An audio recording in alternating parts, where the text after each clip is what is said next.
नमस्कार दोस्तों, स्वागत है आपका A to Z कंटेंट पर। हम गीता के हर श्लोक को एक एक करके समझ रहे हैं।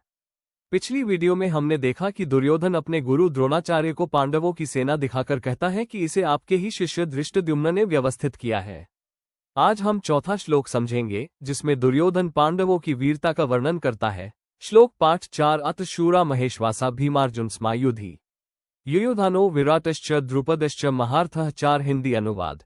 इस सेना में भीम और अर्जुन के समान युद्ध में निपुण महान धनुर्धर शूरवीर उपस्थित हैं। युयुधान, सात्यकी, विराट और महान रथी राजा द्रुपद भी है। अर्थ समझाना।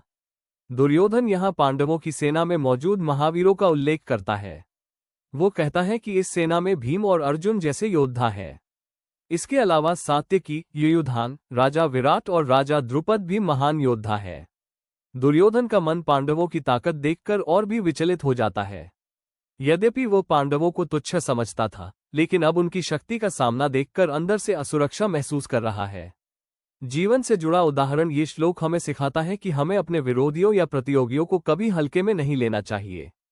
कई बार हम सोचते हैं कि सामने वाला कमजोर है, लेकिन जब असली समय आता है तो उनकी शक्ति देखकर हम डर जाते हैं। उदाहरण के लिए, प्रतियोगी परीक्षा में अगर छात्र दूसरे को कमजोर समझकर तैयारी ढीली कर दे, तो परिणाम में हार सकता है। बिजनेस में भी कई बार लोग छोटे प्रतिस्पर्धी को नजरअंदाज कर देते हैं, लेकिन वही आगे चलकर बड़ी चुनौती बन जाता है। इसलिए जीवन में हमें हमेशा पूरी तैयारी और सम्मान के साथ हर प्रतियोगिता का सामना करना चाहिए।